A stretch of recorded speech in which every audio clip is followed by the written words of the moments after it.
Hello बच्चों, welcome to the class. गणित की कक्षा में आप सभी का स्वागत है। बच्चों, आज हम लेसन 7 मेजरमेंट यानी कि माप के बारे में जानेंगे। प्यारे बच्चों, यदि हमें वस्तुओं की लंबाई को मापना हो और हमारे पास उस लंबाई को मापने के लिए कोई भी साधन उपलब्ध ना हो, तो क्या आप मुझे बता सकते हो कि हम वस्तु की लंबाई को कैसे नापेंगे? वस्तु की लंबाई को मापने के लिए हम कौन सी इकाई का प्रयोग करेंगे? शाबाश, सोचो सोचो। चलिए मैं आपको बताती हूँ। प्यारे बच्चों, जब हम वस्तुओं की लंबाई को मापते हैं और उस लंबाई को मापने के लिए हमारे पास कोई साधन उपलब्ध ना हो, तो हम वस्तुओं की लंबाई को मापने के लिए अमानक इकाइयों का प्रयोग करते हैं। तो बच्चों, आज हम सीखेंगे measurement through non standard units, यानी कि अमानक इकाइयों के द्वारा वस्तु की लंबाई का मापन करना। प्यारे बच्चों, क्या आपको याद है पिछले कल की कक्षा में हमने क्या सीखा था? हाँ, बिल्कुल सही सोचा आपने।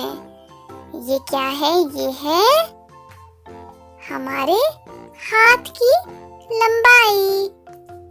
और हाथ की लंबाई को हम क्या कहते हैं बच्चों?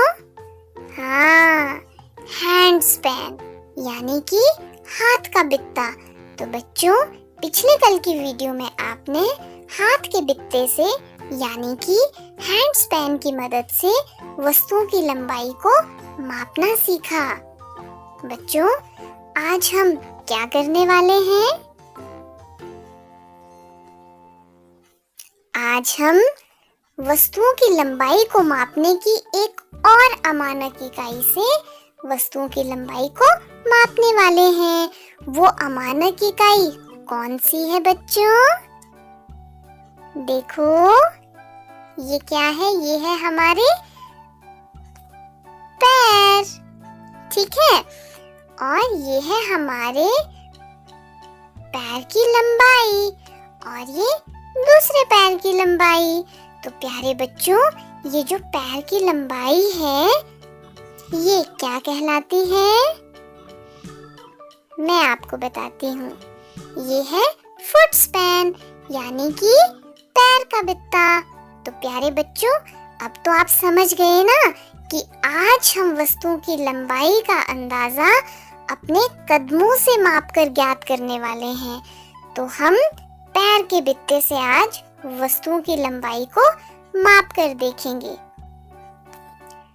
तो बच्चों, ये है फुट स्पैन यानी कि पैर का बित्ता और ये है हैंड स्पैन यानी कि हाथ का बित्ता। तो ये दोनों वस्तुओं की लंबाई को मापने की अमानक इकाइयां हैं। तो हाथ के बित्ते से तो वस्तुओं की लंबाई को मापना आपने सीख लिया है। आज हम पैर के बित्ते से यानी कि फुट स्पैन की मदद से वस्तुओं की लंबाई को मापना सीखेंगे।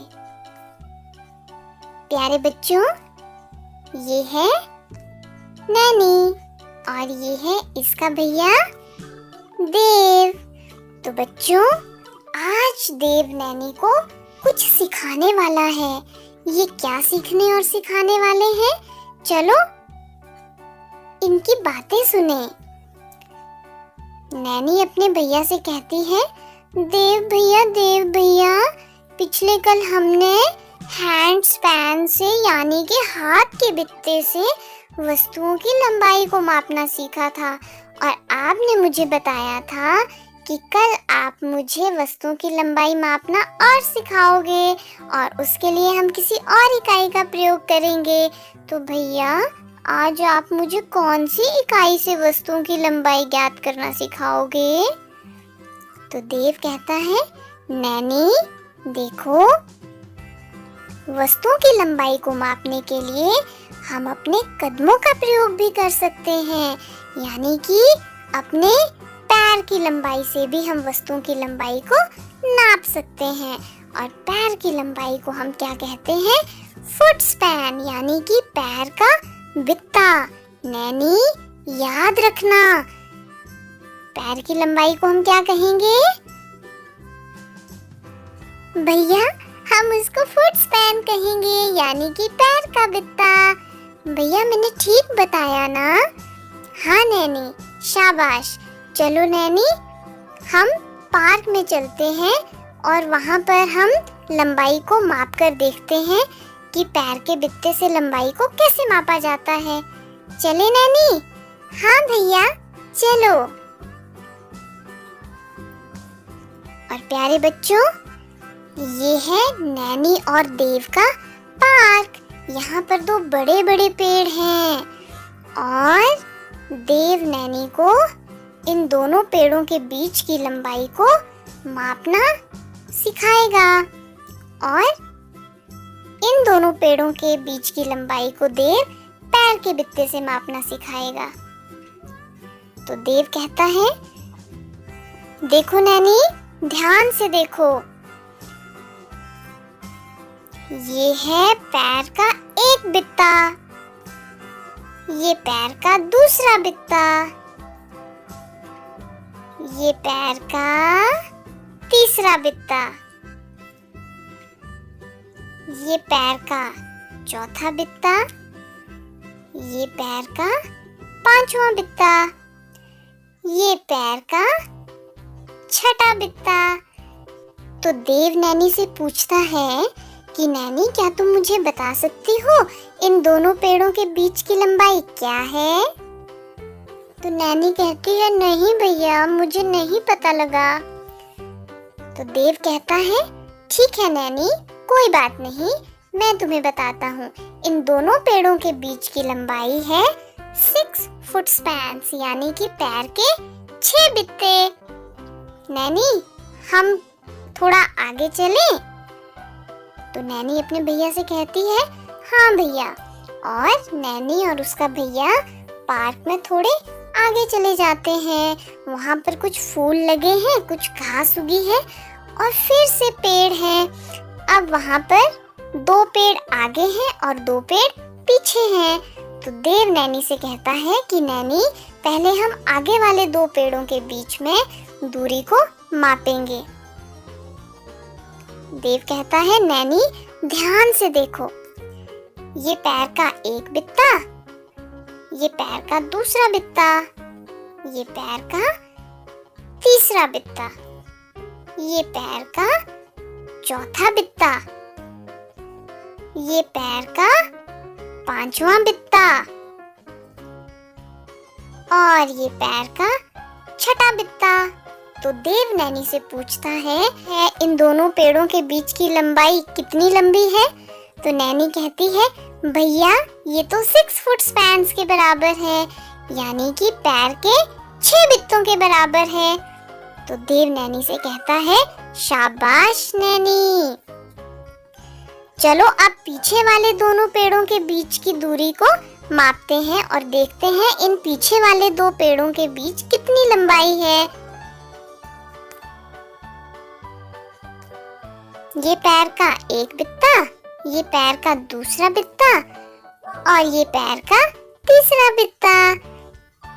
अरे भैया, ये तो पैर के 3 बित्ते हो गए। तो इसका मतलब है कि इन पीछे वाले 2 पेड़ों के बीच की लंबाई 3 फुट स्पैन्स के बराबर है, यानी कि पैर के 3 बित्तों के बराबर है। भैया ठीक कहा ना मैंने?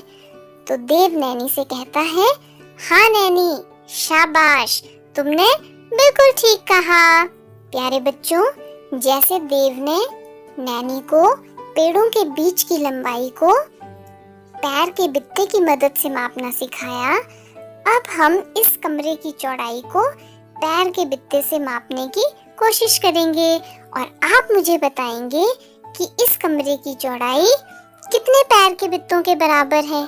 ठीक है, तो आप तैयार हो? चलो शुरू करते हैं। ये पैर का पहला बित्ता, ये पैर का दूसरा बित्ता, ये पैर का तीसरा बित्ता, ये पैर का चौथा बित्ता, ये पैर का पांचवा बित्ता, ये पैर का छठा बित्ता और ये पैर का 7वां बित्ता। तो प्यारे बच्चों, इस कमरे की चौड़ाई कितनी है? हाँ हाँ, सोचो सोचो। बिल्कुल सही सोचा आपने। इस कमरे की चौड़ाई है 7 फुट स्पैन्स के बराबर, यानी कि पैर के 7 बित्तों के बराबर। तो बच्चों, एक और कमरे की चौड़ाई को मापें। चलिए शुरू करते हैं। पैर का पहला बित्ता, ये पैर का दूसरा बित्ता, पैर का तीसरा बित्ता, पैर का चौथा बित्ता और ये 5वां पैर का बित्ता, ये पैर का छठा बित्ता और ये पैर का 7वां बित्ता। तो बच्चों, इस कमरे की चौड़ाई कितनी है? हाँ, इस कमरे की चौड़ाई भी 7 फुट स्पैन्स के बराबर है, यानी कि पैर के 7 बित्तों के बराबर है। भैया, आज तो मजा आ गया। नैनी, तुम्हें समझ आ गया कि किस तरह से हम वस्तुओं की लंबाई को नापते हैं? हाँ देव भैया, मुझे समझ आ गया। तो दोस्तों, आप सभी भी अपने कमरे से रसोई घर तक की दूरी को पैर के बित्ते से नापिए तथा क्रियाकलाप की वीडियो बनाकर अपने शिक्षक को जरूर भेजें। आज की वीडियो में इतना ही। कल हम दोनों फिर से मिलेंगे। Bye bye friends.